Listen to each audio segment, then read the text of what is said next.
Hey everybody, going to go over our Forex trades for Monday, February 3rd. Hope you all enjoyed the Super Bowl. Probably as I felt about it was pretty boring. Didn't really have any opinion on or favorite who I was pulling for to win. I guess if I had to choose, I would have been pulling for the Broncos just because of Manning there, but. Other than that, I really didn't have much interest in it, but I did watch it, and I was hoping for a close game, an exciting game, and it was just a blowout, so it was not very exciting at all.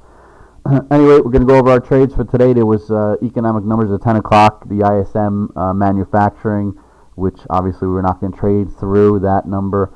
It came in miserable, completely missed the mark. It was the lowest, the biggest miss since 1980. Absolutely horrible. Not good for the economy looking forward, at least from the manufacturing side, which is obviously very, is huge. But we'll go over our trades here. It was a tough day to trade, really choppy action. Had 3 trades, finished down 8 pips. Not that it's a big deal. It was just very choppy, tough to trade. And you'll see what I'm talking about here. The 2 trades, we probably did the right thing. The 3rd trade, obviously, you'll see we got out early with a loss, which could have been a gain.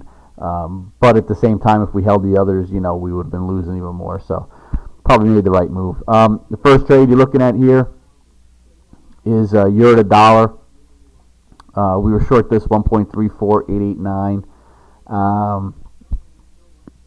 It was, like I said, difficult. We were never in the money, pretty much shorted the bottom. Lost 4.5 pips. I think after we got out, at one point it was up a couple of pips. It was you're looking at all this congested area here, and then we wanted to be out before the ISM number at 10 o'clock, and then that's what this big blue spike is that you see here. So there's no way you're going to time this bottom. So like I said, difficult trade. Again, all its consolidation here, it acted as support, and it is exactly what happened. The ISM came out so bad that the big pop came. Now, if the ISM was rocking, it would have busted through this on the downside because the dollar would have rallied.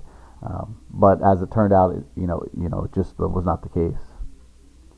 Next trade you're looking at here was short euro to yen. This was the one I mentioned earlier. We got out of this with a loss of 6 pips.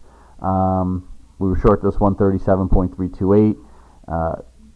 By the time we got out before the ISM number, again, it wasn't in our favor this whole time. After we got out, literally probably 10 or 15 minutes later, it came in a little bit. Maybe would have been up 12, 15 pips at the most before the number comes out at 10 o'clock, the ISM number. So, again, it was just difficult to trade.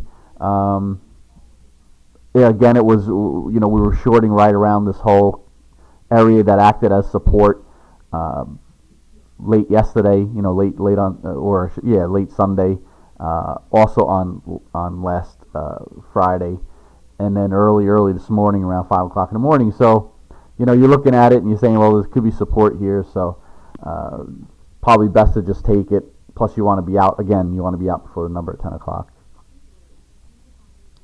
Last trade here was U.S. dollar to Swiss franc. Same scenario. We're along this 0.90519. Was never up much. We picked up 2.5 pips. Maybe at one point we were up 4.5, 5 pips.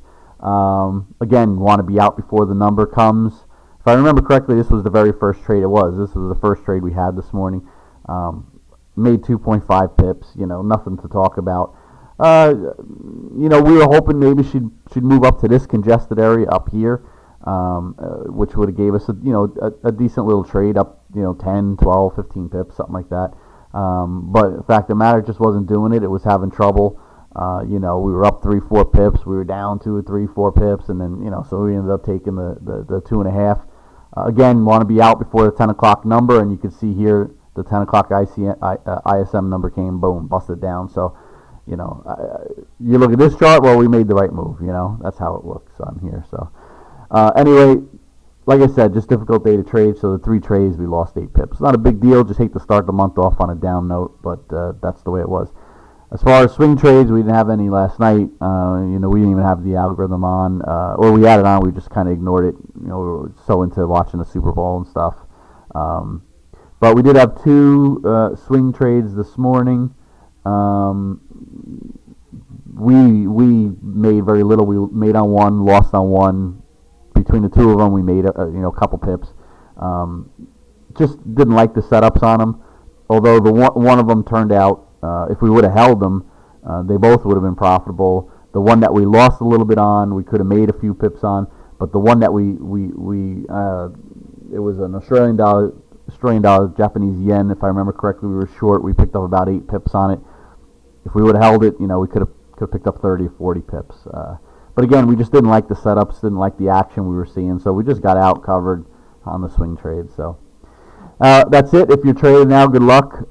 If you're waiting for any more signals from the swing trade, hopefully we'll get some later this afternoon, or maybe earlier than later this afternoon, or this evening, whatever. So that's it. We're going to wrap it up. Obviously, if there's action tomorrow, we'll do a video. If not, it'll be the next video will be next time we have some trades. All right. So have a great rest of your day.